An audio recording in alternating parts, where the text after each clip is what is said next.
रवीश हमारे सहयोगी इस वक्त हमारे साथ जुड़ रहे हैं। रवीश, आम आदमी पार्टी ने जो पहली टिकट जो अपनी लिस्ट जारी की है, एक तो नवंबर में लिस्ट जारी कर दी है, फरवरी तक का समय है क्योंकि फरवरी में चुनाव शायद होने हैं। आम आदमी पार्टी ने इससे दो तीन प्रमुख जो है संदेश दिए हैं। एक तो और जो नेता हैं, प्रमुख नेता हैं बीजेपी के, कांग्रेस के, अगर वो आम आदमी पार्टी में आना चाहें तो उनका स्वागत है, ऐसे ही उन्हें भी टिकट मिल सकता है। और दूसरा, अपने नेताओं को भी टिकट दिया है कि अगर आपकी परफॉर्मेंस ठीक नहीं है तो टिकट इस बार पक्का कटेगा। जी बिल्कुल, ये संदेश तो दिया है, साथ में ये भी संदेश दिया है कि अगर आप अच्छा काम करते हैं और हार भी जाते हैं तब भी आपको हम दोबारा टिकट देंगे। तो इस तरीके से एक तीर से कई निशाना साधने की कोशिश आम आदमी पार्टी ने किया है।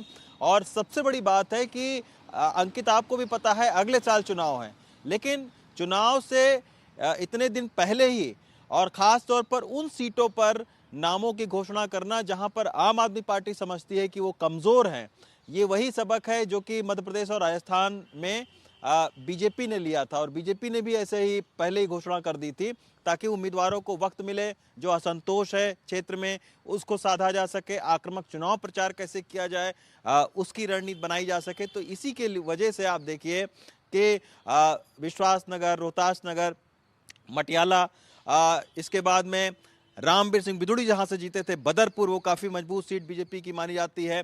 छतरपुर में इस बार करतार सिंह की उस तरीके से स्थिति नहीं ठीक थी क्योंकि लोकसभा चुनाव में जो छतरपुर विधानसभा है वहां से भी करारी हार आम आदमी पार्टी को मिली थी। तो करतार सिंह तो बीजेपी में आ गए। ब्रह्म सिंह तंवर जो कि एक बड़े कद्दावर नेता, गुजर नेता माने जाते रहे हैं बीजेपी के, उनको उन्होंने शामिल करवा के टिकट दे दिया।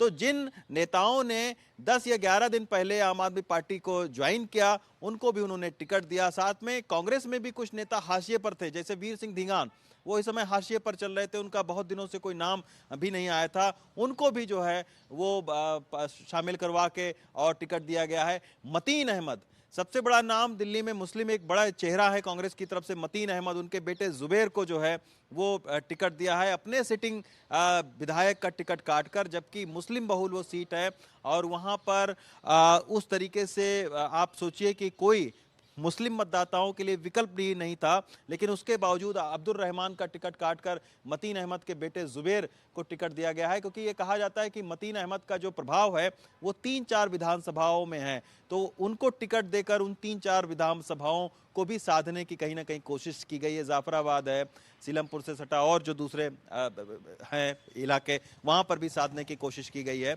अब लेकिन एक चुनौती यह भी है कि आखिर असंतुष्ट नेताओं को अब साधेगी कैसे आम आदमी पार्टी, क्योंकि ऋतुराज को समझाना उस तरीके से कि भाई टिकट आपका क्यों काटा गया है और जिसका भी टिकट कटेगा वो इतनी आसानी के साथ में नहीं जो है, और ख़ास तौर पर राजनीतिक शख्स घर बैठता है, तो इसकी वजह से एक चुनौती भी है। और अभी आने वाले वक्त में आप देखिएगा कि इसी तरीके से और भी सियासी घमासान होंगे, क्योंकि जैसे जैसे टिकट अगर न मिलने की उम्मीद होगी तो दोनों ही पार्टियों में एक दूसरे के पार्टियों में लोग जाएंगे। तो ऐसे में एक अब आप सोचिए कि दिल्ली विधानसभा के चुनाव का जो है वो काउंटडाउन शुरू हो चुका है। ये पहली लिस्ट 11 जो उम्मीदवार हैं उनकी निकाल दी है जी। और आम आदमी पार्टी की कोशिश यही है कि जो 10 साल सत्ता में रही है उसको काटा कैसे जाए, उसका जो दुष्प्रभाव है उसको कैसे दूर किया जाए। तो इसी की वजह से आने वाले समय में आप देखिएगा और भी बहुत सारे टिकट आम आदमी पार्टी काट सकती है। बहुत बहुत शुक्रिया रवीश हमारे साथ जुड़ने के लिए।